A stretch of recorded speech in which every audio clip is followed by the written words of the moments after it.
My name is Ranger Bill Smith, and I'd like to welcome you all to our inaugural Superintendent's Spotlight.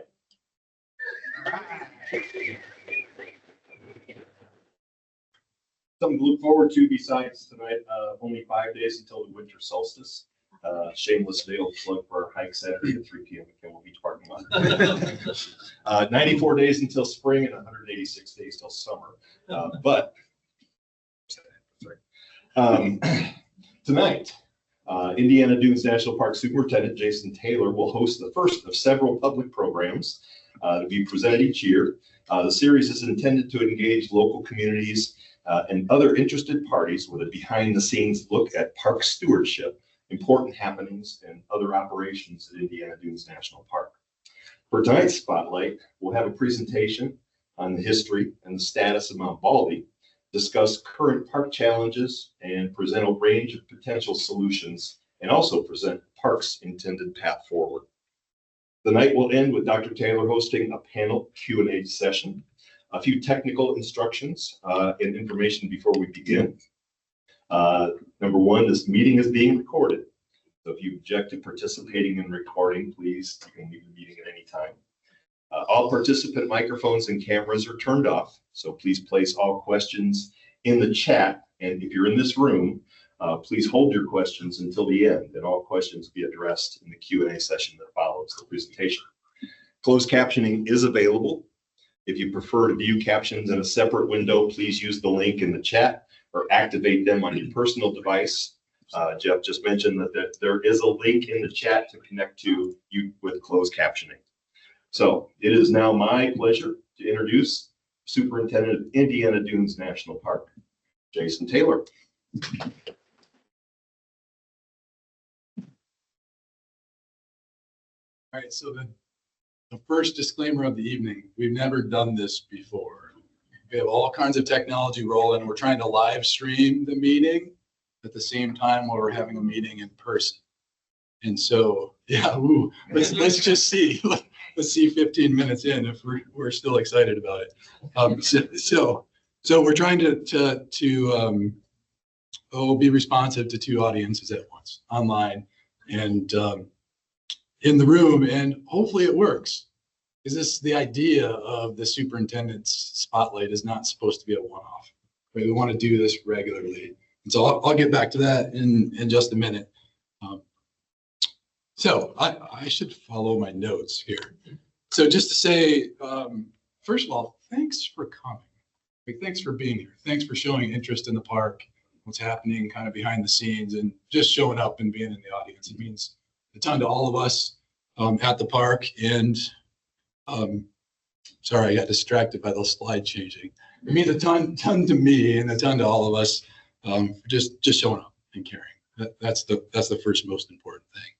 And so, you know, in introducing the park normally, or at least normally, it hasn't been normal for very long. I've only been here since May.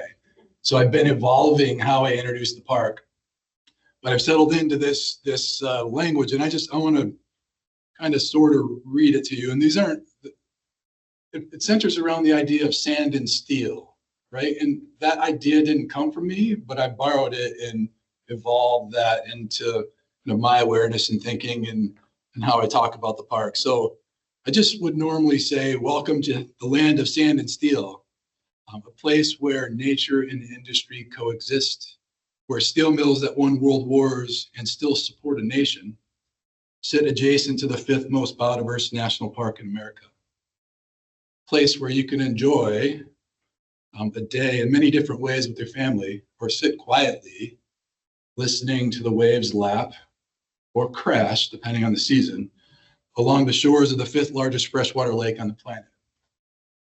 It's a pretty special place, and I suspect you all know that. I'm just learning that. It feels special to me, and I guess 3 million visits a year suggest other people know it's special too, but I still think it's kind of a secret, right? Not everybody knows yet, so maybe they will in time. So why are we here? It's an interesting question, right? So what's this superintendent spotlight thing? Well, it's a fun name that we came up with to draw attention to things happening in the park. And for me, it's pretty straightforward. public lands belong to people, to the people, to you, to the nation, right?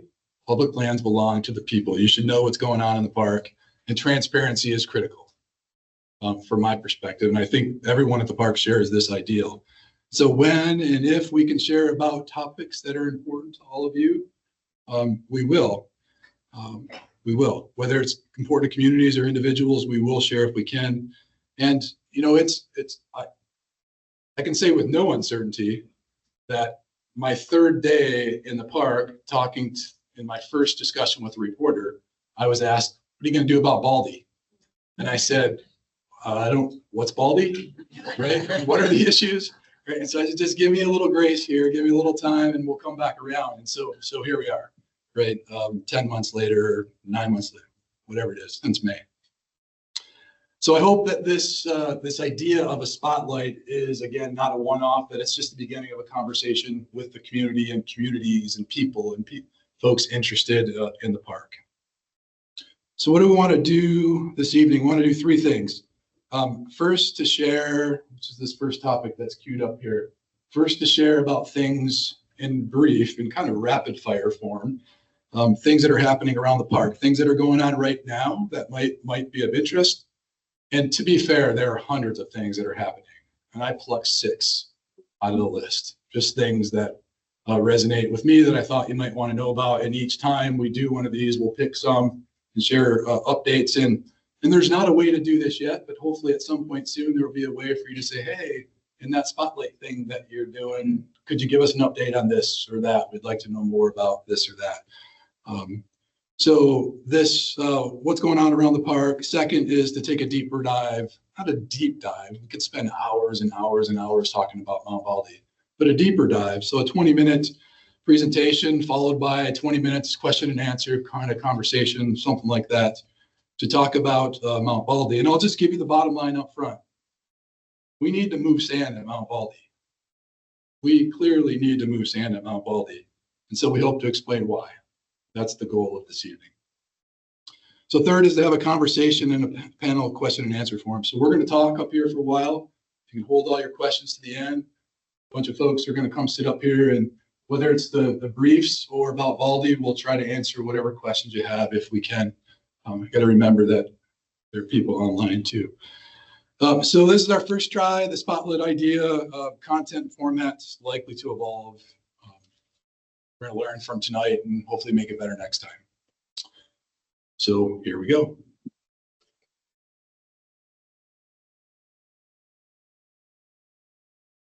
Maybe. Okay.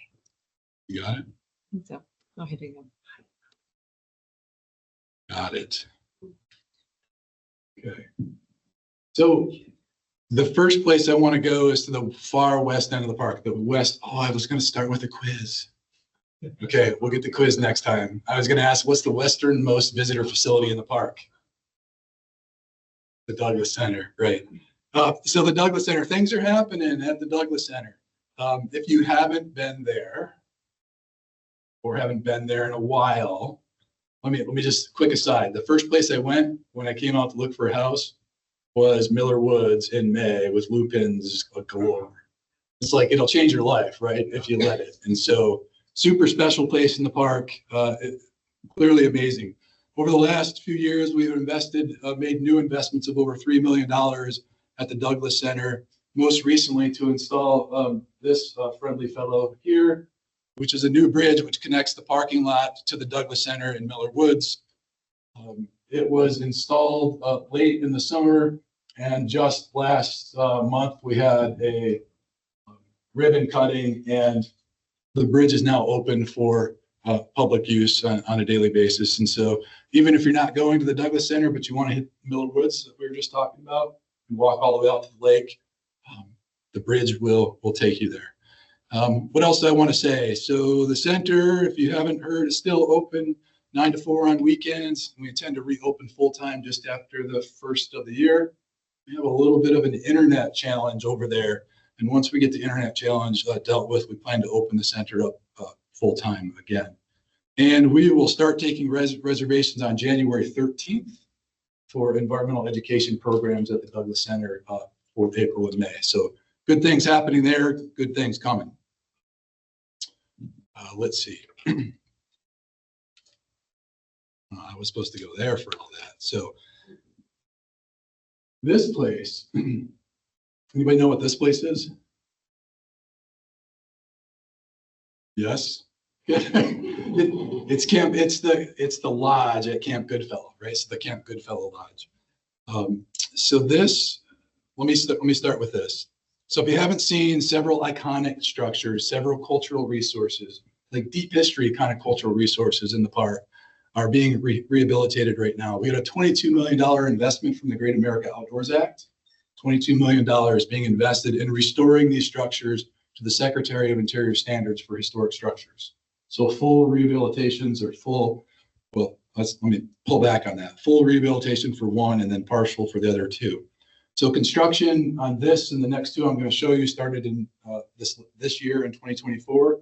We expect construction rehabilitation to be completed late in 2025. So what I started to say was, Goodfellow, this place, oh my. It's like the heart of the park. And if it's not now, it's soon going to be. This place, when you walk in the door, just wood floors, stone fireplace. I know, I mean, in a lot of ways, we're more exciting than some. Well, I don't want to make comparisons. What do I want to do? This is very much like a Western lodge. Smaller in scale, but you walk in there, you're someplace, right? You feel like you're someplace. And there's $12 million being spent right now to renovate this building, inside, outside structure, back to full function. The only thing we're going to be missing when we're done is a place to sit because there's no furniture in the building. We haven't figured out a way to pay for the furniture yet, but we'll get there. And so think about this place. It was originally built for families of U.S. Steel. So industry, nature, family, that's what we're all about, right? In this part of the world. So nature, industry, and family, just fantastic. So what do we want to say? We expect the lodge to be available daily for visitors, maybe housing exhibits, but also to serve as meeting spaces, some offices, and even hopefully event rentals, like we do at our Portage Lakefront facility. And so the most important point is we expect it to be available daily for visitor experiences. Let's see, next one here. The Bailey Homestead. So this is home to the Bailey family, Joseph Bailey and family, which is home to one of the original fur traders in the region, lived there in the early 1800s. So this particular structure has, after many years of waiting, is now getting some love. And so the house, the exterior of the house and the superstructure, the framing of the house are being rehabilitated. The interior is not being refinished at this point. And I'll come back to that point in just a minute. The next one is the House of Tomorrow. And it's a guy who was once maybe going to be an architect. Like, these are so cool. The 1933 World's Fair, right? So there were a bunch of structures either floated over or carried over on the back of the truck from Chicago, the Century of Progress World's Fair. And so we have this Century of Progress Historic District in the park. And this house, the House of Tomorrow, was the house that's like all the coolest gizmos and gadgets. The House of Tomorrow in 1933. Well, this is what it looked like in its heyday. And then over years, it basically looked like this deteriorated sideboard or paneling. Forgetting the name of the paneling, maybe it doesn't matter at this point. And this building has roughly a $3 million renovation happening to rebuild the structure and to rehabilitate the exterior. So it will look like something like this again on the outside. And so both the Bailey House and the House of Tomorrow, we are restoring the superstructure and the exterior. The hope is that we can find a third party to lease the facilities from the park to they would spend dollars to rehabilitate the interiors to the Secretary of Interior standards for a long-term lease use of that facility in exchange for that upfront initial investment. And so Goodfellow is getting a full reno. These two have a slightly different path. So next, 3 of 6. So the Marquette Greenway Trail. I know I need to speed up. I can feel it. To Marquette, it's a rapid fire, like rapid fire. Marquette Greenway Trail. So here's what I think about the Marquette Greenway Trail. So like imagine a day that's coming really soon where you can get on a bike if you're from Chicago or maybe any one of the neighboring communities around here and ride your bike to the park and then take a train home. Or get on a train on one end to go to the other end, ride your bike to the other end, or just take your bike from anywhere in the park to anywhere in the park. Like it's common, right? This is the original vision for 40 years, a trail all the way from Chicago to Union Pier. There's loose chatter, not with us, but in the background, wouldn't it be cool to circle the whole lake, right? And so I don't know if that's common, but this is common. And so in 2024, there were 3 sections of the trail. So the ones that are circled in blue right now are places that you can ride your bike right now on sections of the Marquette Greenway Trail. So Burns Harbor to 149, from Burns Harbor 149 to the Little Cow, from Mineral Springs to Route 49, and then from Lakeshore County Road to US 12. So those are the ones that were completed in 24. The ones that we expect to start in 2025 are from the Douglas Center to West Beach, from Howe Road to the Little Cow, State Route 49 to East State Park Road. And so 3 completed in the last year, 3 that are starting to move forward for 2025. And there are plans in the works for the whole stretch to the park. These are just the ones that we have on our list right now. Just a couple quick pictures. There's a bridge going over Salt Creek on the trail. And then through it was through West Beach. So the upper left one is near between the Douglas Center and Miller Woods, and then Miller Woods in the lower right-hand side there. Okay, fire. I was thinking about this earlier, and I think one of the most important relationships since the beginning of time, right? The relationship between humans and fire. And we burn things on purpose, right? We burn things on purpose, primarily to improve or restore habitats and to protect infrastructure. This is a bit of old news that I have to share now, but still interesting. And there's been a lot of burning in the last 2 weeks. So we thought we would share this with you. Burning is officially, intentional burning is complete in the park for this fall. But over the last few weeks, we burned 16 acres near the Douglas Center we were just talking about, in part to protect the structure. We burned 35 acres in Coles Bog to help restore a former farmland back to wetlands. We burned 7 acres in the campground to reduce wildfire threat for the next camping season. And I don't have a picture of the last one, but we also burned 150 acres near Derby Ditch, toward the east end of the park to support wetland restoration. All right, 2 more quick ones here. This is a picture of Pinhook Bog. And I was going to ask, how many people have visited Pinhook? Wow, well-traveled folks. It's a well-traveled group. I can't see online how many people visit. Oh, wait, there's a hand. Look at, I love it. People jumping in. Somebody's actually waiting in the lobby too that just popped up here.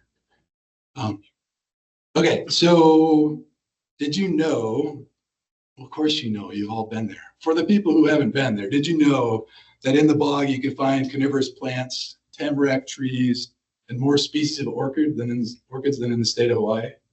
Like right here. Yeah, I'm getting to the blueberries. Let's see. So Pinhook has some of the rarest habitat in Indiana. It is indeed a national natural landmark.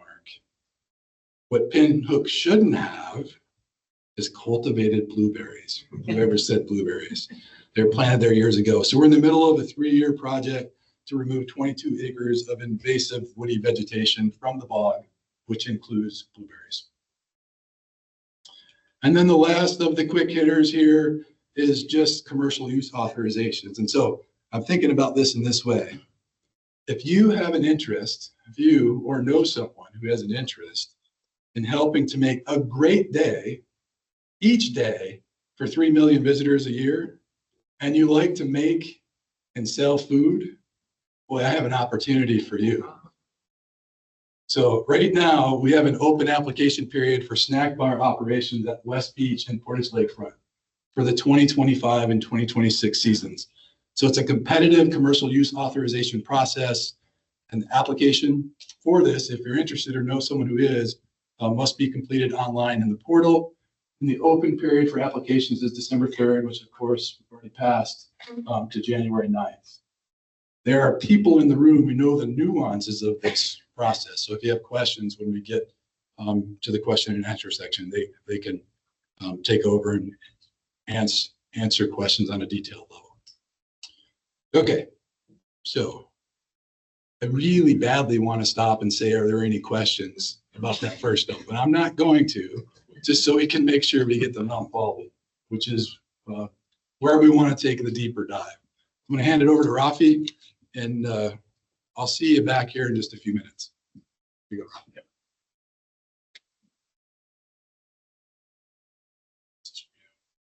Thank you. Well, thank you, Superintendent Taylor. I was going to ask how many people have been to Baldy, but I want to ask, has anyone not been to Mount Baldy? Okay, so 0 hands. So that's what I kind of thought. So if you've been there recently in the last 10 years, certainly you've noticed this quite large wall of sand. And we noticed that this is the current view from the parking lot. And of course, we asked the question, what's wrong with this picture, right? What's wrong? So hopefully when someone would say, yeah, there's trees being buried. So I'm going to try to walk us through a story of a little bit of history of this and a little bit about, how we got to where we are. I'm going to hand this off to Dr. Aaron Argelon, geologist extraordinaire who's done a lot of research on this. And we're going to kind of get us to the point where, as Jason mentioned, where we're sort of in this conundrum. We have to do something at Mount Baldy. So again, I know you guys all know where it is, but I'm just going to point it out and point out some reference points. Make sure that I say everything I want to. So clearly we're over here at the east end of the park. So right up against Michigan City. And just for reference, we're down here tonight, kind of more in the central part of the park here. And you guys know our US 12 is sort of our connector through the entire trail, including right up against Mount Baldy. And we'll see just to the east of Mount Baldy, there's yet one more little dune ridge called Crescent Dune, and that'll come up. But just for reference, when we hear Crescent Dune, it is sort of the very, very last beach before our park ends. Just to the east of that is the NIPSCO coal-fired plant. And just to the east of that would be downtown Michigan City, and most importantly, their harbor structure, their breakwall structure, which we will certainly get to. So, and to really understand Mount Baldy, so many things in this park, I suppose everywhere, you got to go backwards in time. And believe it or not, we kept saying 150 years ago, but it's actually much closer to 200 years ago. So if we were to go backwards in time and take a trip to Mount Baldy in downtown Michigan City, and I know this map is not the best, but it is almost 200 years old. So this map is from 1839. And I want to point out a few things. So this is Trail Creek as we know it today. This would be Washington Park area up there. And what we see is that in the 1830s, Trail Creek used to meander more to the west. But somewhere in the very early 1830s, they channelized Trail Creek and created a stone jetty out to the lake. They're thereby sort of changing how it worked, how the lake behaved. And what I want to zoom in is to write this little indicator. And I really love maps, right? They tell histories, and sometimes I'm sure the people who made this map in 1839 had no idea that 200 years later that it was going to kind of help us tell a story today. But what's interesting is that we put, so a stone jetty was put into Lake Michigan. And what we see is that in just 5 years time, a sand started to amass on the east side of that jetty. And why is that? Because in this part of the world, the flow of sand, the currents, flow down the east side of Lake Michigan. So from the state of Michigan into Indiana, it would continue on to the southern part, the very southern part of the lake. But we can see here in just a couple of years' time that sand is already being built up.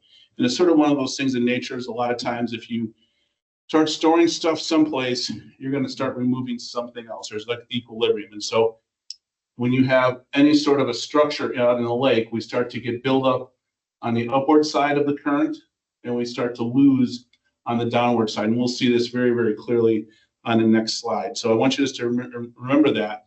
And actually, so for the history, it's just not for this too. If you look around the lake anywhere, so Port of Indiana, anywhere else that there are structures into the lake, you're going to see these sorts of effects. Also, and what we're going to see is really the importance of where is Mount Baldy in relation to this. So now we're going to fast forward 100 years. So we go from 1830s here to 1939. That's the first time they ever flew an airplane over this area. And we've been very fortunate. There's been many flyovers since then. So now we have a comparison from 1939. We fast forward 19 years to 1958. And I know it's hard to see on the slide, and obviously we're way up in the air, but you can really start to see some striking things. So just for reference again, here is the mouth of Trail Creek here, and here is the breakwall structure that we've been talking about on both slides. Here's Mount Baldy down here with the red arrow. Okay, and pay close attention actually to the tip of the arrow. And I want you to look at the difference in the distance between the sand and 39 and to 58. And what that is showing is how much Mount Baldy has started to advance inland in just under 20 years. Also notice this shoreline was once straight. If I go back one slide here, and I didn't point out, maybe I didn't point out well enough, but so this shoreline used to be straight across this, right? You can imagine there's a little bit here, obviously, where the mouth was, but it's basically straight. And now if you fast forward just, the 100 years, it's not straight at all. So we can see that there has been 100 years of accumulation on this side, 100 years of erosional activity on this side, and it sort of created Mount Baldy's sort of been in the shadow of it. It's not getting the sand that it would get. And so that we can see that how this is starting to affect. Also, notice this. So we got here, NIPSCO has their plant. They need to protect it. They put in some breakwall right here. And we can start to see in that time, we're starting to get this secondary spot of erosion. And that's another key marker for us to be able to look and see how much erosion has been taking place in this area. And with this, I'm going to turn it over to Dr. Aaron Argelon, who is going to go into a little bit more detail about how it moves and really cool stories. Thanks, Ralph. Hi, everyone. Thanks for joining us. So those aerial photos kind of tell the story themselves, if you pay attention to them, about how Mount Baldy has been expanding in size and moving landward. There were some fabulous studies that have been done on this, and one of our favorites was done by Dr. Zoran Kilibarda and then Craig Schillinglaw. And so what we like about this is, again, it's mapping how the shoreline itself is moving, net movement southward, and then how the southernmost margin, we call that the slip face, where the sand kind of blows up and then down the backside, how that's been steadily migrating to the south. I became fascinated with Mount Baldy when somebody said, oh yeah, but when I was a kid, I stood on the shoreline and I couldn't see the Michigan City water tower behind it. And now I can see it. And I was like, well, gosh darn it. We haven't been talking about how this dune is changing in 3 dimensions. We always talk about how it's moving and advancing in 2 dimensions, but the whole darn thing is changing in size and shape and geomorphology. We always talk about it as being 125 feet tall, but that kind of gives a false impression that that's 125 feet of sand sitting on a flat surface, which is not at all what it is. It's just 125 feet taller than where you were standing in the parking lot. So I became fascinated with that and started studying Mount Baldy around 2010, 2011, 2012, and got really interesting around those years. Before we get going too much further too, I wanted to point you towards a fantastic study, and we can share the link to this later as well. But this is the Geological Resources Inventory for the park. So this was actually created and published in 2020. And so it has a lot of the images that you're seeing, plus the best maps and geologic background for the park. Because again, all this fabulous ecology and wetlands and things and oak savannas are on top of the geology. Just put a plug in there for geology. But what I like about this image, which is actually it's focusing in, it's figure 6 from that report, but it is focusing in on the amount of change since 2014. And I will say that when this figure was generated, it was only 2014 to 2018. So it was still right before the high water levels of 2018, 2019, just for that perspective. But once again, you can see here the beach being kind of gained on the Michigan City side. The beach being lost, you can see that huge amount of erosion in front of Mount Baldy. And when you erode at the beach face, the sand has a choice of 2 places it can go. It can either stay in the water and move down the coast to the west, where it's going to start accumulating right in front of Dune Acres, where it's actually been building and prograding over in that area, thanks to another harbor structure, or it can go up on the landscape and over. And that's kind of the story of what we've been seeing at Mount Baldy. So this is, again, sort of an annotated images from that same report. So again, we have the eroding beach in front. By this time, we have very little foredune with vegetation in the front to protect Mount Baldy. It is, of course, bald because that is sand that has recently been blowing up on top of the previously stabilized landscape. So once again, from those aerial photos, underneath what that sand that you're seeing right there is still a variable topography. There are older dunes there. They were heavily forested with black oaks primarily. There are arms of parabolic dunes, so it is not flat under there. And you can actually see that in the picture on the right, because that black line snaking through that I admit I studied for years and didn't think much about, that's what we call a paleosol, or a buried soil. And you only get a soil when your landscape has been stable for decades to centuries. So we know that there's a series of dunes around, they stretch all the way from Tolston Dunes, or former inland marsh, all the way to the east to Mount Baldy. There are these eastward facing dunes, and they all stabilized about 3,500 years ago. And that's because there was a rapid drop in lake level that stirred up a whole bunch of sand. It created a big dune field, and then those eventually stabilized and created a forested landscape. So everything above that paleosol is basically sand that has blown on top of the forested landscape. So what we call Mount Baldy is actually a dune on top of a dune, which kind of begs the question, and it always stumped me. And of course, our superintendent kind of keyed in on this right away at our first meeting was, is this dune really natural, right? If the sand came from the fact that the harbor triggered erosion. That's not an easy question. Now, of course, if you're local and have some history out here, you know that in 2013, we had a horrible accident where a boy came upon a hole at the surface in Mount Baldy and fell into that hole and was buried alive. And of course, he was rescued miraculously. It was an incredible story. He is alive and fine today. But again, when that happened, people thought it was right next to the shoreline. But instead, from this picture on the left, you can see this is actually a 3-dimensional map of Mount Baldy. It's a topographic map. The darker brown shades are showing you where the dune is actually higher. The greens are a little bit lower. You can see it kind of has that horseshoe shape, and we always called Mount Baldy a parabolic dune with a parabola with arms kind of opening to the north.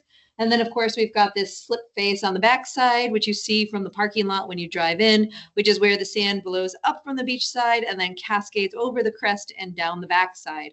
And so that net movement is actually sand just blowing up and over, and the whole landform kind of advancing over the surface.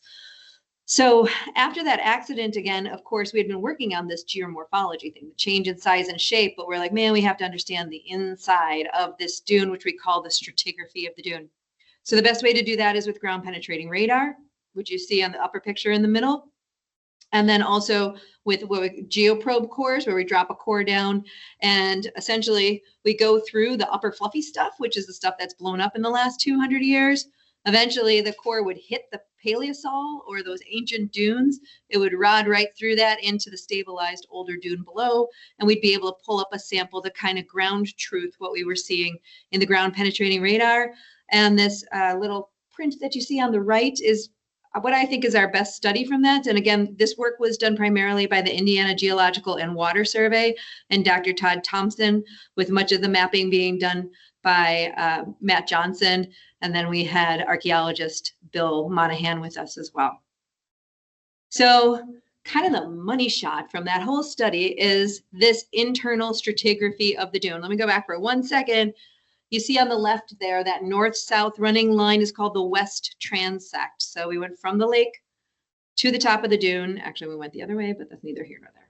But we generate this internal, basically, X-ray of the dune. So I'm not going to get too into the weeds on this, but again, the lake would be on the right side of this. And then we are walking inland as we go to the left. And if you've been to Mount Baldy, you know that either in the water or at the base of the dune, there's usually a clay.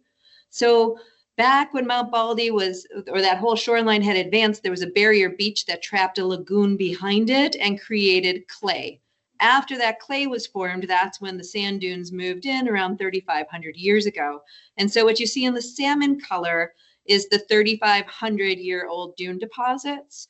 And then on the top of that would be the Paleosol. So we had about 1,000 years of sand movement, then they stabilized, formed a nice soil, and life was pretty good until we started eroding the shoreline. So everything in yellow now is the sand that was kicked up in the last 20 to 200 years. It says it all dated to about 20 to 100 years ago with about a 10 to 20% error on that. Just for reference, we use something called optically stimulated luminescence, where you can actually go in, sample right above the soil, right below the soil, and tell the last time that those sand grains saw light. And then we back that up also with radiocarbon on the soil itself. Yeah, it's really cool stuff.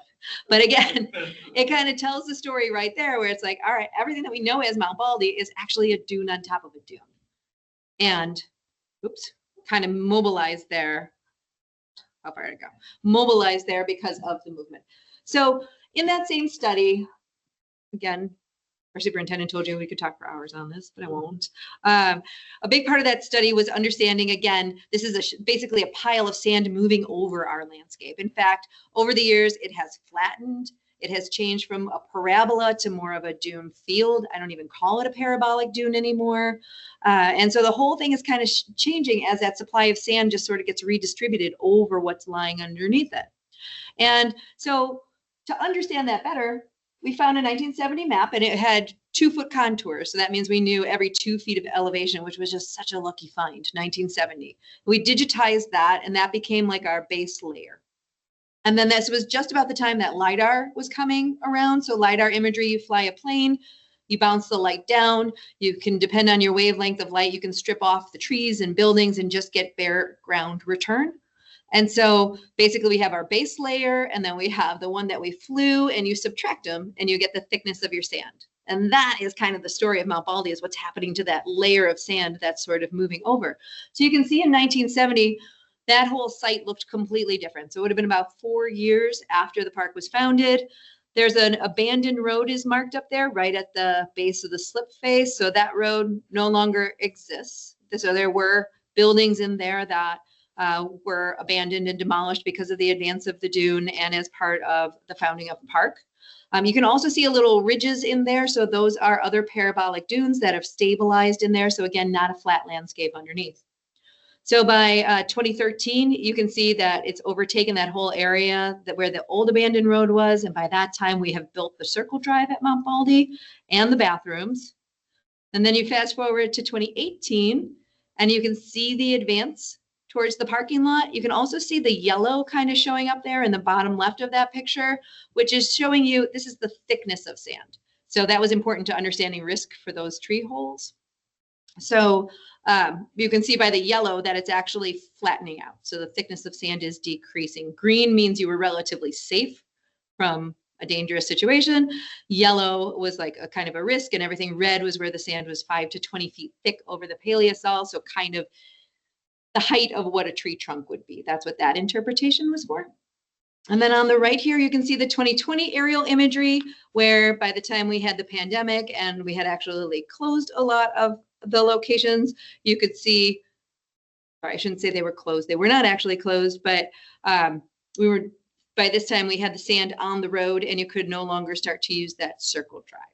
Okay. So at this point, I think I'm going to hand it back to Rafi, who's going to tell you kind of where we are now with infrastructure. So I kind of liken this to a slow freight train, and we saw it coming, but we didn't do a whole lot about it, kind of watched it come. We did certain things, but I don't know, a couple years ago, it now became apparent that something was going to happen. So last year we started actually measuring the dune. And so a little bit of exact science with using 1 centimeter GPS units, a little bit of cool citizen science. I have one of the volunteers in the room here that we go out every month and we measure all along the whole length of the dune there in that parking lot. We take photos and we have been trying to sort of see what's going on. So this photo here, which is from the spring of this year, so this would be the road. Normally this was the road in, and you come around back and then you return on. So you come in on the left side of this photo, return on the right. So all of this is buried, that road has buried. The north part of that circle drive is buried. There used to be parking spots in there. Actually, there used to be a picnic shelter back in there too. That's all gone. We've already had to remove a electrical transformer that was closer to the restroom that would have been buried by now, so we moved it. This lamppost would have been buried by now, this in the 6 months, and we have removed it. And so we have already started to, feel what is going on. But again, the whole task of trying to measure was just to see what was going on. So kind of what we have found, what's critical so far out there is the following. So first of all, we have a restroom. The restroom obviously is sitting here. It is currently sitting about 19 feet away from the dune, and I'll explain what that means in just a moment as far as time goes, but just let me give you some measurements. So the bathroom, the restroom is about 19 feet away here. We also have, as part of the septic system, there's a lift station, a pump system in here. So it's about 8 feet away. So 19 feet to the restroom, but really only about 8 feet to this critical lift station to remove the septic. Part of that infrastructure here is a manhole cover about halfway across. It's only about 6 feet away. And when looking at this picture from below, this part of these parking spots here, about 3 feet away. So it is getting really, really close. In sort of time standpoint, and we've done a lot of, we also looked at maps, as Aaron showed. We have all these photos of trying to do measurements. It's important to note that not only does it doesn't uniformly move. Mount Baldy does not uniformly move along the slip face, but also seasonally it changes.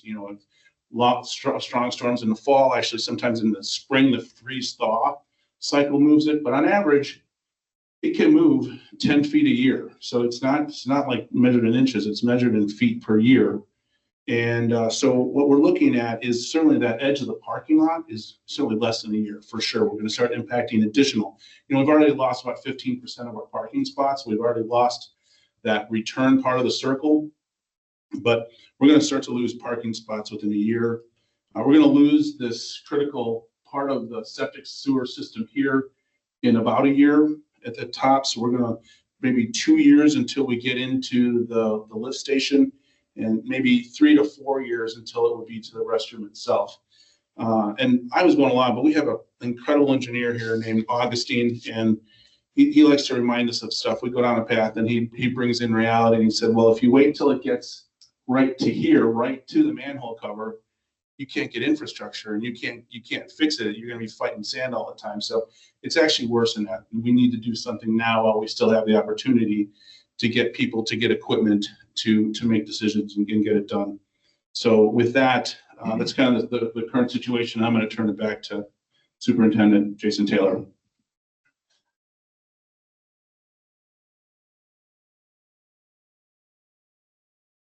Thanks, Rafi. All right, so let's see if there's, yeah. So we have a dilemma, right?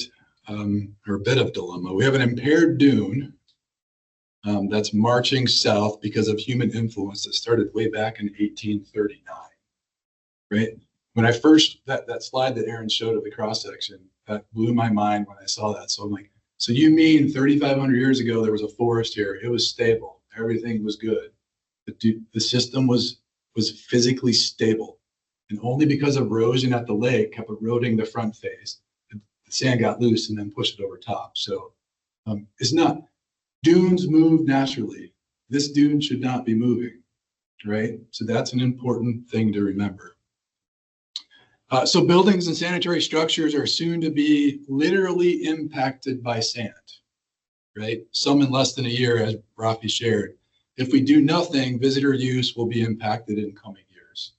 Infrastructure first, use second, kind of in that order, just because of time.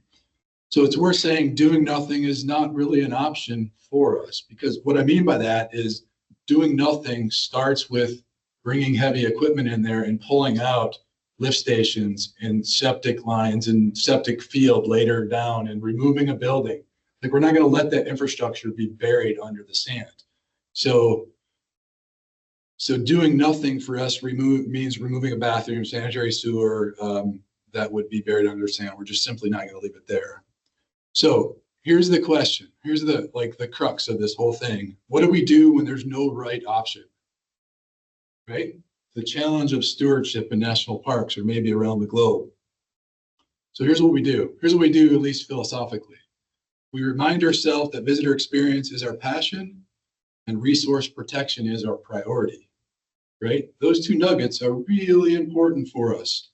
We ask ourselves with this challenge, and I've charged the entire park with this question, any challenge around the park, when there's a hard choice to make, which option best protects the integrity of the resource, number one, and to the extent possible, maintains or enhances visitor experience, right? So that's what we have in front of us, and that's where we start from to make hard decisions. So that's where we start from and where we end. So there are a few elements that surround our thinking on Baldy, just a few miscellaneous bits.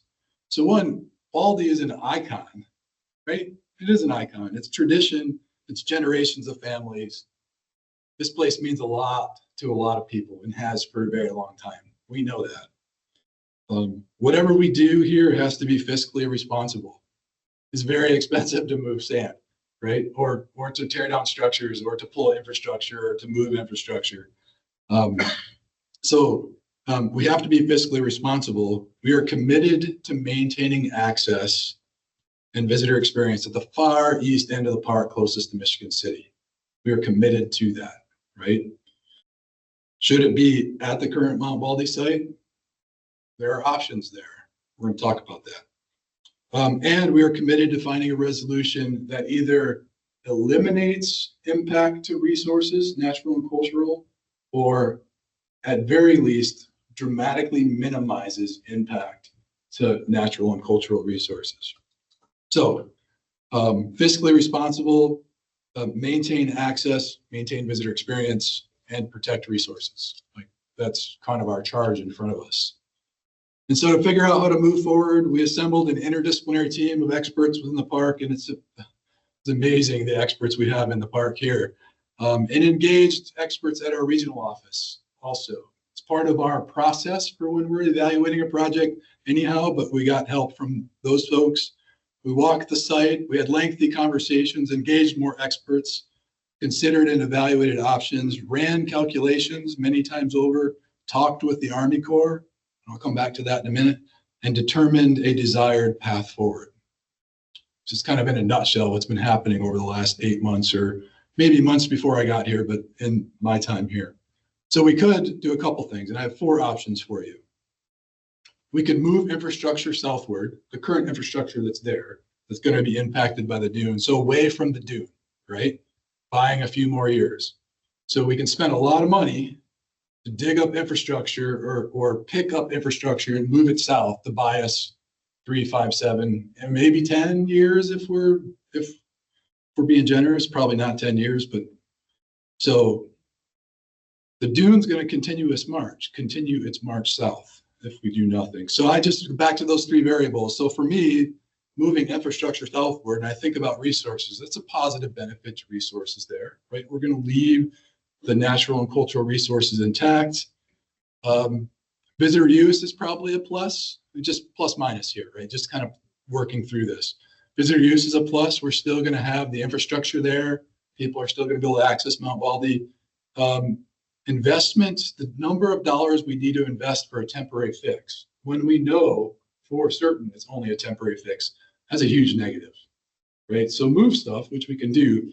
There's a lot of money involved for a short-term fix. We could remove all the infrastructure and position portable toilets on site for as long as use can persist at that particular place. It's really similar kind of answer. So positive for the resources, there's no impact to resources there.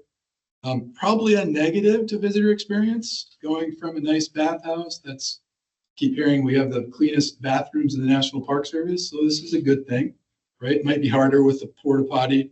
Again, that investment, dollars invested for a temporary fix, that's a huge negative for us. Number 3 of 4, we could remove infrastructure and abandon the current access location altogether.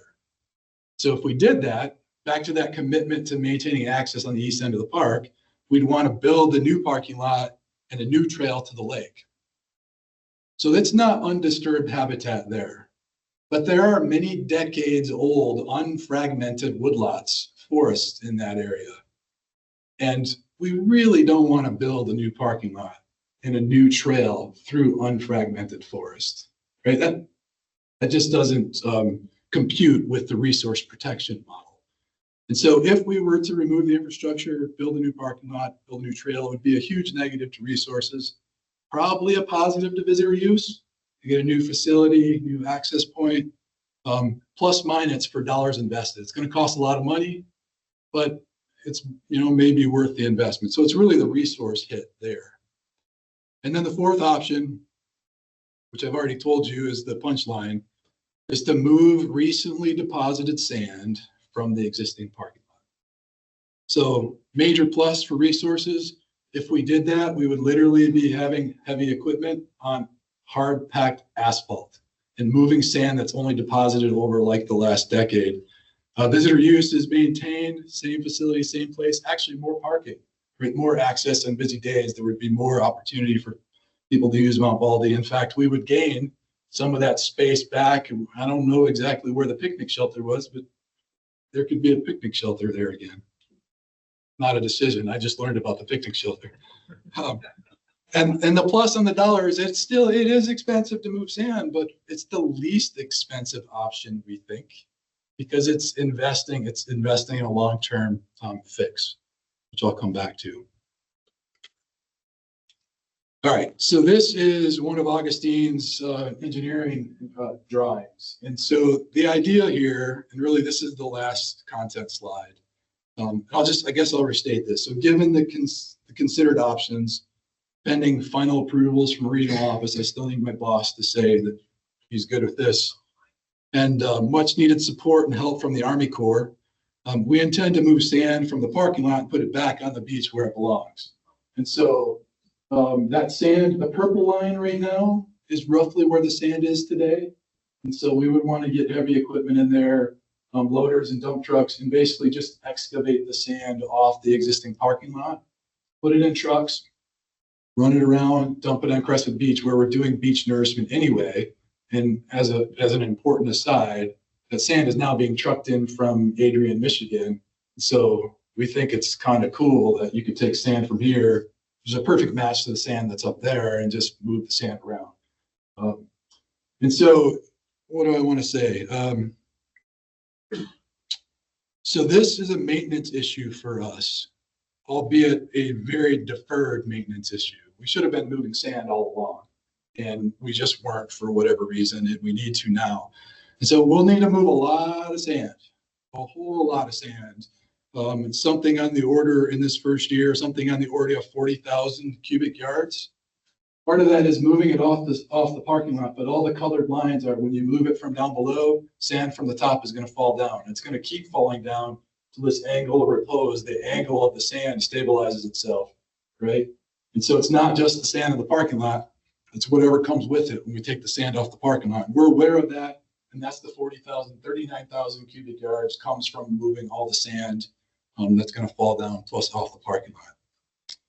And it's estimated to be about 100 days of trucking. So a few trucks working for about 100 days to move all that. In subsequent years, we expect park staff to move some sand each year until the dune stabilizes. And so I always forget to bring this up. I'll bring it up now. Part of this conversation is we've been doing the natural resource team has been doing revegetation work on top of the dune. for some years. And so while we are removing sand from the parking lot, we've requested money in our National Park Service fund sources to then do more veg stabilization, veg planting on top of the dune. So some of the dune will fall and flatten, right? It's going to slow down a bit. If we can get up there and plant mirum grass and allow that sand to, or allow that vegetation to catch more grass. And so we hope, like, I don't know, I'm speculating. In 10 years, maybe we don't have to move any sand. Or maybe it's one dump truck load a year, just kind of cleaning up the sand off the parking lot. Moving sand off parking lots is very common in the National Park Service. And we just need to be doing that here as well. All right, so one last point for me, this is just kind of a summary, and then we'll open it up to question and answer. So I want to say, like, that's it, right? In 1839, a perpendicular structure was placed into Lake Michigan. That caused an erosional moment to start. So human initiated erosion continues year after year. Loose sand lifts and blows over top of Baldy, moving the dune south a quarter mile in 200 years. National park infrastructure is at an urgent risk of being buried and eliminating visitor access on the east end of the park. Park intends to maintain its parking lot and facilities by moving recently deposited sand back onto the beach where it belongs. That's the short story. Okay. I think that's the last slide. It is. So what we're going to do now is bring the lights up. We're going to have a few folks kind of assemble up here in the front. We're going to play past the microphone. We're going to try to turn the camera so we can get everybody up here. And so, yeah, Rafi and Aaron, Dan, why don't you come up? Thank you.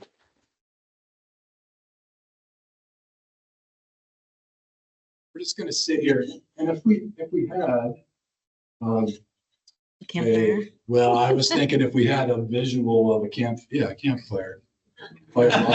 just like this is a Park Service campfire. We're going to sit around and have a chat. Yeah, you're probably gonna see my messy screen. Should have a closing slide, yeah. We do, but oh, maybe I can just. I have to share it. Can't do it all. Can't do it all. Okay, can we make? You can highlight this. Ah, what did I just do? Yeah, but I don't know if people are sitting online. I think I. What do you see, Jeff? What I see all the participants. Okay. So go back to participants and you can highlight someone. You can highlight us. Okay, where'd they go? Gosh darn it. Right, and so I don't know, I think we said this early on, but if you have, if folks online have questions, put them in the chat.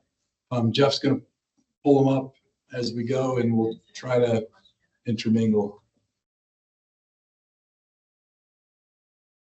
Okay, can we just keep it like that? I think we can. So I think if you click that and you do spotlight for everyone. Oh, that, it did get big, Jeff? No, same thing, just same thing. But we do have one Spotlight question for if you everyone. want it. Yeah. Okay, now did it get big? Yep, thumbs up. Hey, Woo! Okay. all right.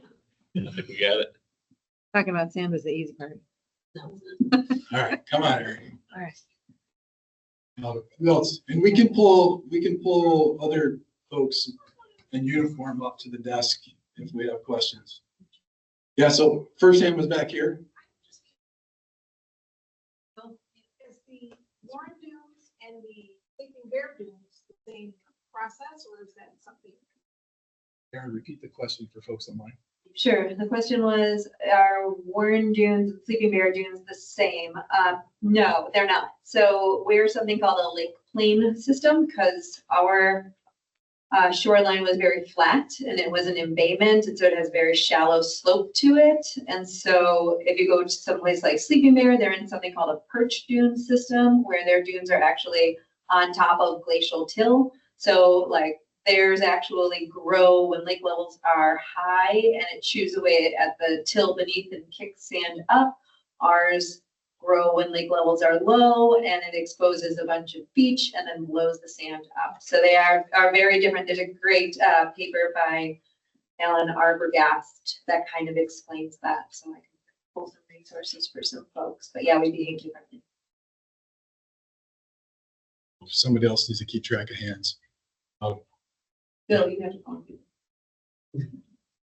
Since the jetty and then later replaced by the Michigan City Pier seems to be the culprit of cutting off sand from this area, is there any, I've heard ideas in the past and of any ways to, pipe sand or bypass the pier? Like up in Grand Haven, I've seen, and I think maybe in St. Joe, I've seen where they're doing dredging and then through a series of pipes, moving sand up to like a mile or so and replenishing beaches. Is that something that might be a possibility as a long-term solution? So the question was, is that given the break wall, are there mitigations for it, such as pumping the sand around it or moving it in some other way? I should throw in too, there's been talk of if the water is deep enough to cut holes in the bottom so that the jetty is still reducing the wave action, but sand can perhaps go under it.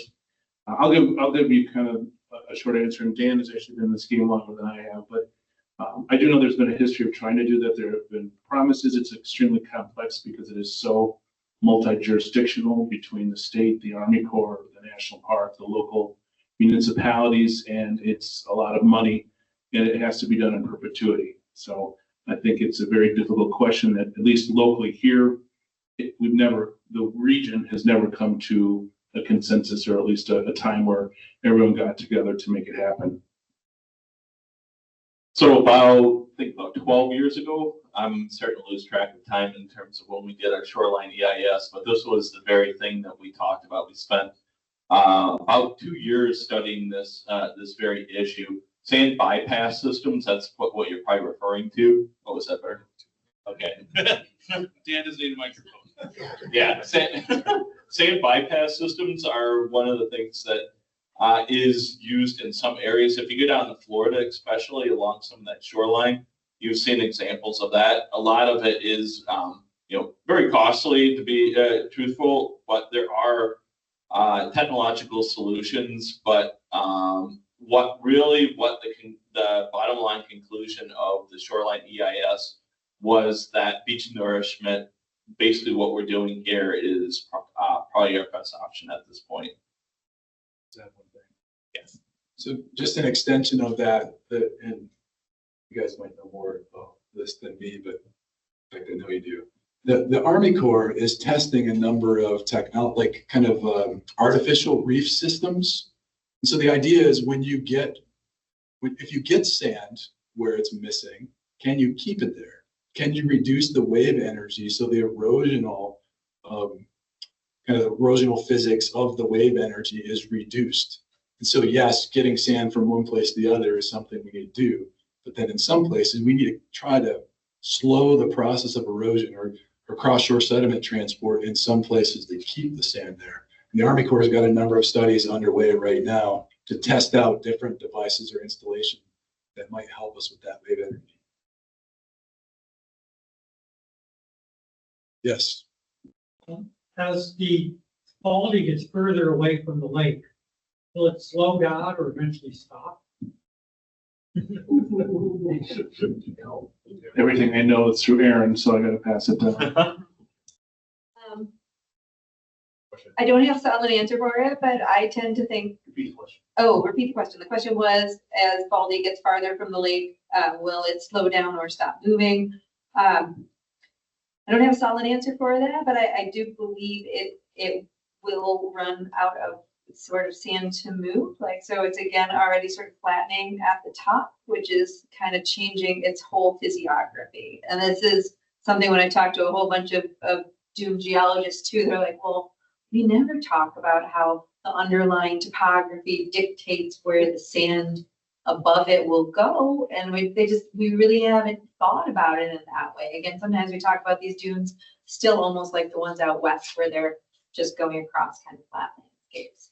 And so we already see, if you watch the intro video here at the park, you can kind of see some kind of two humps on top where there's really been great grass accumulation there. So now if you drive into Mount Baldy, you actually see not at the slip phase and the crest the way it used to be. The highest point is now a little bit inland. And so the whole shape and system of that is, so it will change the way it kind of goes. So the higher it is, the more topographic acceleration of wind you get. And so now that it's flattening, it's kind of changing all those dynamics. Harder to predict, but fun to watch. I think Bill Shep had a question too. Yeah, and I just want to say one thing too, is that, you know, maybe that's what, you know, I kind of said, it's a slow moving freight train. Maybe they thought 20 years ago it would vegetate over, but I think more recently, in particular, having Aaron, like we do hope and believe that the structure of the dune is changing to slow it down. But it's also, unfortunately, it's not going to stop in time to save our infrastructure. And I think that's a critical point, is that, yes, we certainly hope that we can, through revegetation and other efforts, we can, you know, hopefully it will on its own course. Because let's be honest, we're not stopping it. It has to stop on its own. We can maybe help it with vegetation and sand nourishment on the front end, but we have to do something, and it will not stop itself in time to save our infrastructure. But we do hope that, as Jason mentioned, maybe whether it's 5 years or whatever, and it'll become less and less maintenance until we can get it to revegetate like the rest of the dune systems in this part of the world along our lake shore. So let's go. Yeah. We have Online 4 questions, then we'll come here. back to the room. Number 1, have you considered the point of origin solution, the structure built in 1839? I think they're referring to the pier. Yeah. We can't take it out. Yes. It's a federal navigable waterway. So the question was, have we considered the Point of origin, point of origin solution? yeah, and then it was the structure built in 1839. The structure built in 1839. And Rafi said, I mean, what I've always understood, it's a federally controlled navigable waterway, and so it is needed there to maintain that open channel to the waterway there, to Trail Creek, and so that has always been a non-starter. And it also creates a harbor there. It's technically still a commercial harbor, is my understanding, not a recreational harbor, but a commercial harbor. And that goes back to the actual origins of Trail Creek being one of the major ports for seafaring vessels going back to the mid 1800s. If you ever go up and upstream in Trail Creek, there's actually a keyway that's cut into it. And this is where sailing ships would go upstream. They would pick up their, drop off or pick up their things, and then actually turn around. It's almost like how a train has like a turnabout. It's very similar what we have on Trail Creek, about, I think, 3/4 of a mile upstream. next question. Okay, next one. Are there other parts of the park or dunes affected by erosion from man-made structures, or is it mostly Mount Baldy? You want to start? Well, certainly the Port of Indiana has a similar effect, where the far west end of Coles Bog has seen a growth in acreage, and we have actually dune ridges there that have been growing there just to the east of the port, and then immediately west of the port at Portage Lakefront. You might know that we had the high water levels actually breach interdunal pond that sits right behind it. We lost a large circular seating area into the lake, and that was a similar result of having a structure out into Lake Michigan. Okay. Hey, the geologist said I got it right. Pretty much anywhere there is man-made structure, you're going to have it. You have the same thing at Long Beach too. If you look at Long Beach is an erosional zone, whereas Michigan City is accreting the sand as well. So Let's go over here. And of course, let me even in Beverly Shores, right? Beverly Shores lost their road for 8 months. Why? Because of the national park's lake view that juts out into the lake. Once again, there was beach on the east side of it, erosion on the west side of it. Question back here. And when you move the sand to the beach, that's not self-perpetuating the sand to keep flowing to the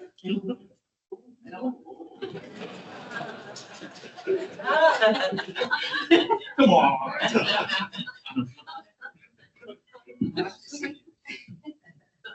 You really should answer this question. I think the answer is we don't know.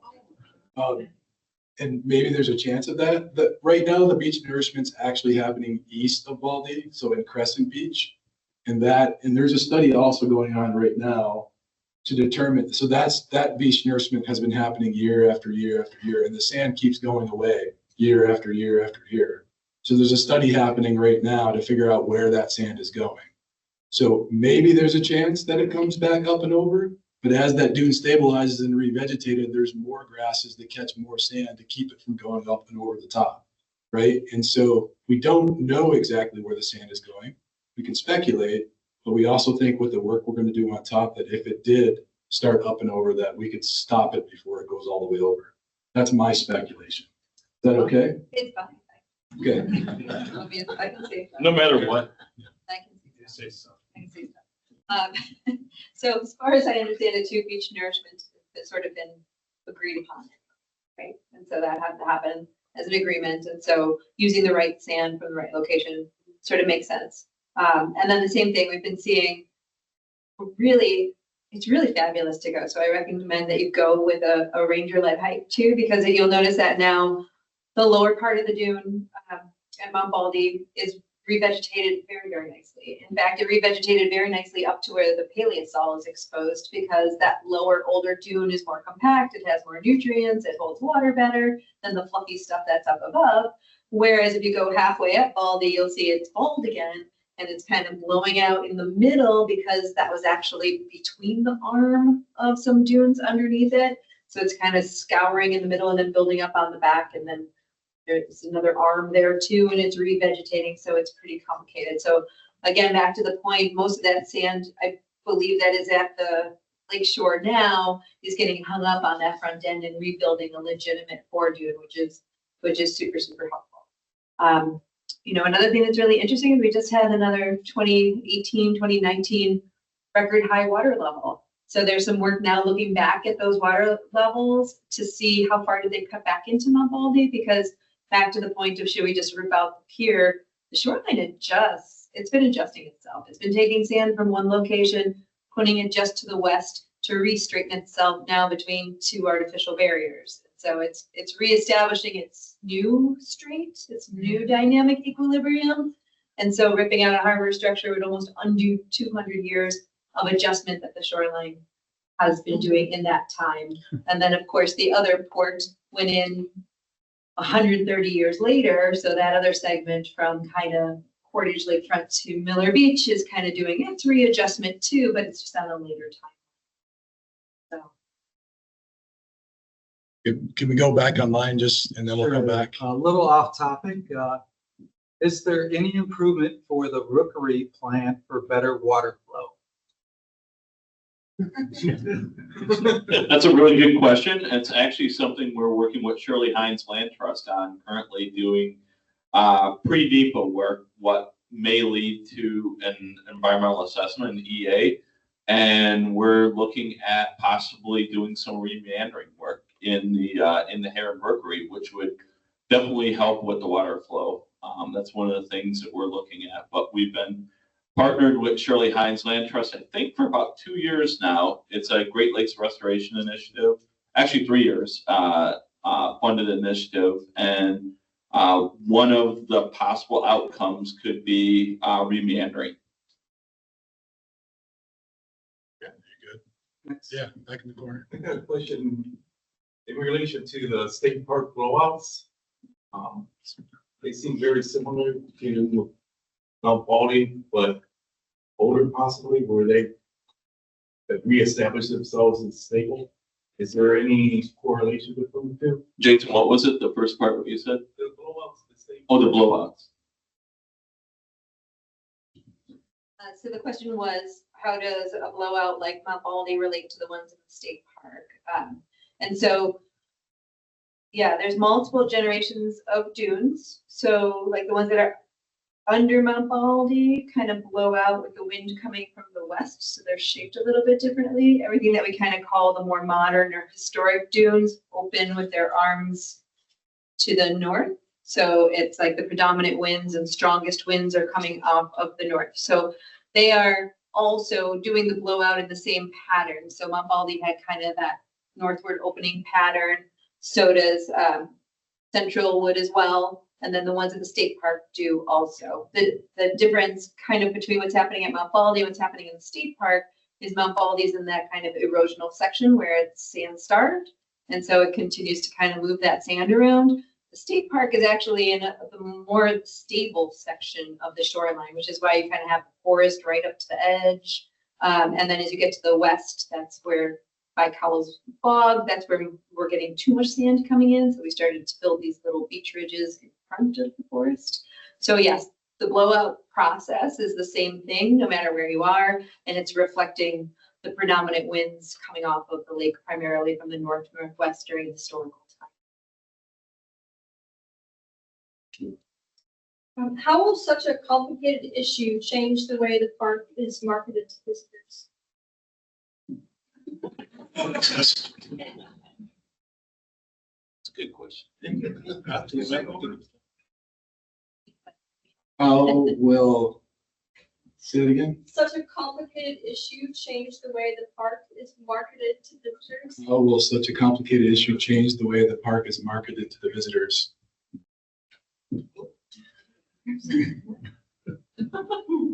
Well, my honest answer is I don't know. My knee-jerk response is I don't think it'll have any impact whatsoever in how the park is marketed to people. We are charged with stewarding resources, right? Protecting resources and sharing them with the visitors. And that's still what we're going to do. And this is a simple maintenance issue. It's not simple. It's not simple because we have deferred addressing it for so very long. But it's no different than re-roofing or repainting or plowing snow or what have you. It's just a maintenance issue that we need to tend to properly. So in my mind, it won't change anything, but maybe others have a different perspective. Yeah, I guess I wouldn't say how it's marketed, but we're doing a lot of work now to help with science communication, right? So we really need, it's complicated here with having a state park and city parks and national park and being able to climb up and down dunes in Michigan when that is the exact same resource we're trying to protect here, and activity on the dune degrades the habitat, right? So there's a lot of very confusing, not messages that we're putting out, but actually I think perceptions. And so we're working very hard to explain why like an early successional dune system is so fragile. And so that has an impact on having visitors understand why they can't, wander off the beach back into marram grass habitat. And so I'm not sure that it would change the way we market it, but I think we are doing a lot of science communication. And so I think this might actually help because you see how deeply we had to dig into the science here to explain the decision that we're going to make. I think that's where we want to be with all parts of our park, is really explaining the science behind those ecosystems and what we do there. Yeah, I think it's a good example of our opportunity to kind of see the inner workings of the park and see to the lengths that we do actually consider it and how long we've been trying to think about it and all that goes into it. So maybe you live by the park, but you don't see what goes on, and maybe it's a good window to see how we work internally. So I want to add, follow on. I just want to ask a related question then. So, because we anticipate that with this work being done, everything that's going on now, it's like the range of the heights out there and the training or the education that goes on with schools and all that will just be part of it. Will continue on, right? We're not going to disrupt that. Yeah, I'm seeing a shaking yes in the back of the room. So will the educational efforts that we have at Baldy continue? The answer is yes. So I just wanted to go back to this question because Aaron's kind of spawned a thought in my mind, and I don't think the marketing of the park will change because of Baldy, but I do think the derivative is this erosion issue. Social trails leading to beach grass damage, leading to erosion. And so I don't know, you guys might know, but I don't know to what extent social trails expedited erosion or movement of Baldy. Okay. And so So we are, and this can be a topic that we talk about in another spotlight. Like we are working right now on moving some of the park's energy back to the beach. We're developing a back to the beach strategy. Part of this is how we show up every day at the beach, interpretive programs, lifeguard programs, law enforcement, resources. And part of it is doing better about communicating to people how much damage their feet actually do, Yes. right? I can't tell you how many times I'm out there telling people, don't let your kids run in the grass. Well, I would expect that this summer you see people with arrowheads on their sleeves telling people that, right, on a regular basis. And so that's not about Baldy, at least maybe there is a connection, I guess, but in my mind, it didn't start there. It actually is West Beach and Portage Lakefront where we've had a lot of these conversations, but it's throughout the park. If we want people to access the resources, it's the public's park. We also have to care for what's here to make sure it's here for 7 generations beyond us, right? And so yeah, there is not marketing, but messaging and educating and asking for help to help us protect the resources that we will do more and better of. It's definitely related to Baldy, but that's not the inspiration for this. Okay, back to online. Okay. So let's do a quick time check. It is 8:21.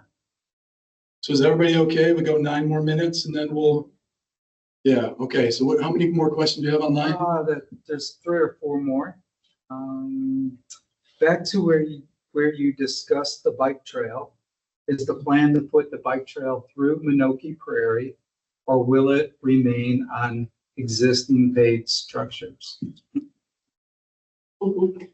The plan is to put the bike, well, let me say this differently. There's an EA, an environmental assessment being started for Minoki Prairie soon. So we just got approval from the regional office to start that. We'll call it a preferred alternative at this point would be to put the bike trail adjacent to Minoki Prairie, directly adjacent to what's the name of the road? Beam Street on park property, but adjacent. So eliminating as much fragmentation as possible through Minoki Prairie. That being said, that's not pre-decisional. That is one of many alternatives that we need to consider as we are working the environmental assessment. And so we believe that that's based upon all the pre-NEPA work that has been done. I wasn't here for it, I just learned about it. There have been all kinds of options considered that this adjacent to Beam on the very edge of Minoki Prairie is the most viable route that protects the resources the best, that still allows access through the park. There's some indecision about over under railroad tracks that remains unresolved when you get a little farther west, but that will come out through analysis in the environmental assessment will happen over the next year. Have tribal partners been consulted by the project at Mount Baldy? Tribal partners, so yes, indirectly. So I think, yeah, Judy, when through compliance we have. Yeah, through compliance. So, and we spoke to our MWAC, what's MWAC? Midwest Archaeological Center. So have tribal partners been consulted as part of the process? Yes, and working with our Midwest Archaeological Center.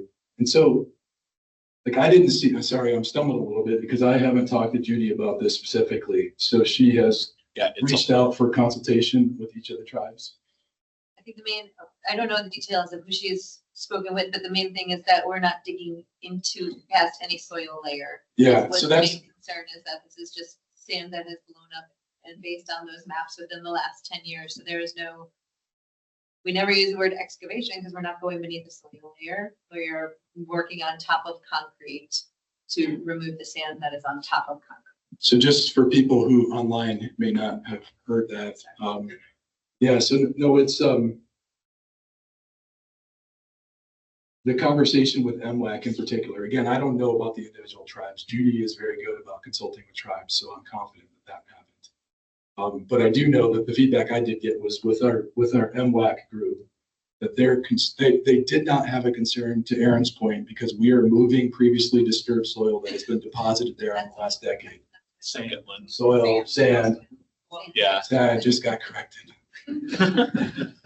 So the eye opener for me was, sand moves, archaeological sites don't move. So that was just like, it clicked for me. You know, those things are too heavy. They're not moving along with it. The sand has just moved over things. Okay, let's go back. Oh, there are other questions in the room? Hey, Mark. For a Goodfellow Lodge, off topic, but have you considered like doing a GoFundMe page where I could buy a chair for you? You know, you say, here's a chair for, $250.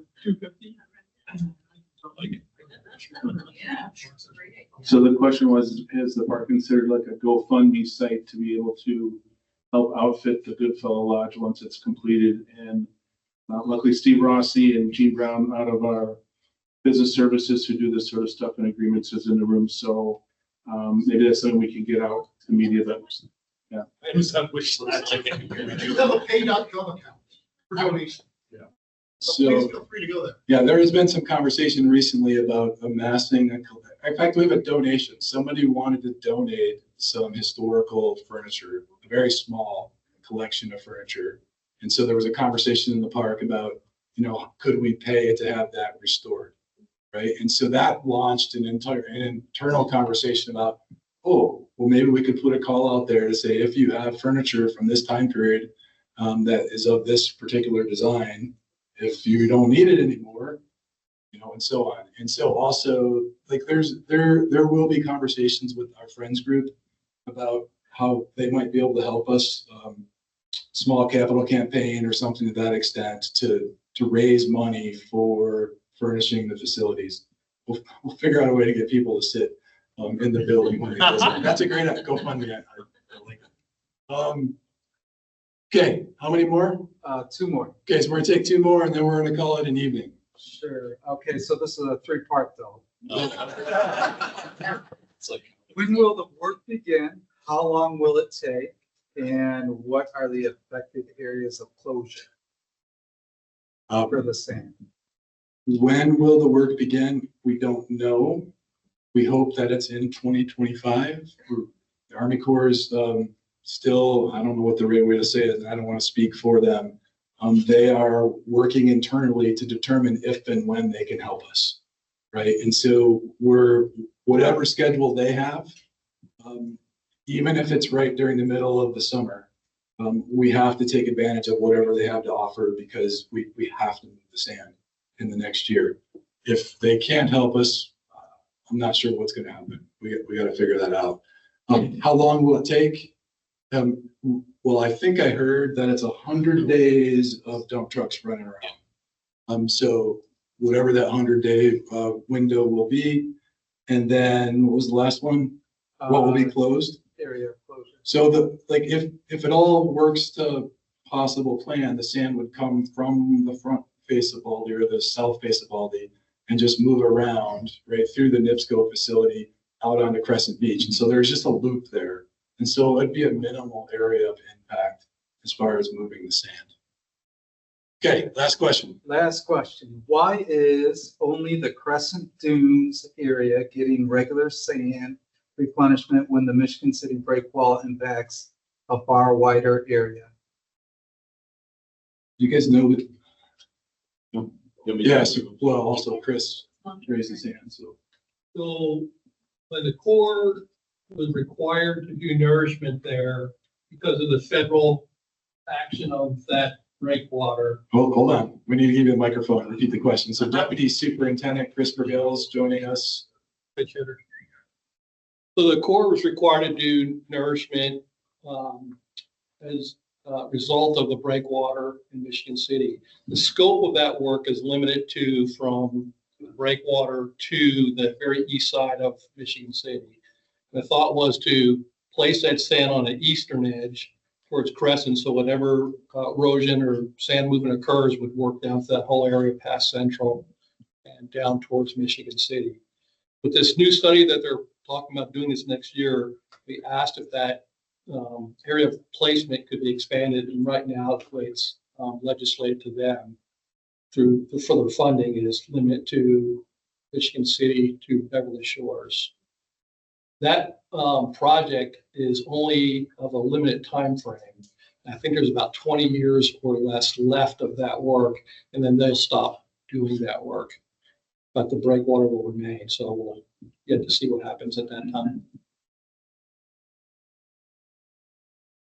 I just want to Okay, Aaron gets the last word. I just wanted to add one thing too. Remote sensing, the science of remote sensing is just going so much faster and so much further. You would think it might be easy to say, I'm going to put sand on a beach and see where it goes. And it just has not been that easy, you know, and so we have lots of imagery that's been great over the ground. The funding and amount of science that happens in the water in the nearshore zone has just been a lot more complicated, and the science is advancing rapidly, and there's great things being done, especially by the Army Corps. So I expect we'll have more of those answers, you know, coming, but it's been a lot of the limitation of what we can do in the nearshore zone. Watch where the sand actually goes. A lot of it is just mass balance calculations that we know we put this much in, and then where did it seem to go? And so hopefully the science will be advancing and those answers will come a little bit more directly to us in the future. Just like that. So just from me, I want to say thank you. Thank you again for coming tonight. Thank you for showing interest in what's happening in the park and taking a little bit of a deeper dive with us on the complexity of stewarding, you know, such a wonderful place. And so thanks for the overtime too. We're an hour and a half in and people are still here. And so we all appreciate that in the room and online. And I guess look forward to the next Superintendent Spotlight. We'll have one sometime in the spring. If you have an idea, something you want us to take a deeper dive on, send a note to the general info mailbox or folks in the intern staff. Just get it to somebody in the park and they'll send it along to us. So thank you again. We appreciate everybody coming. Have a nice night.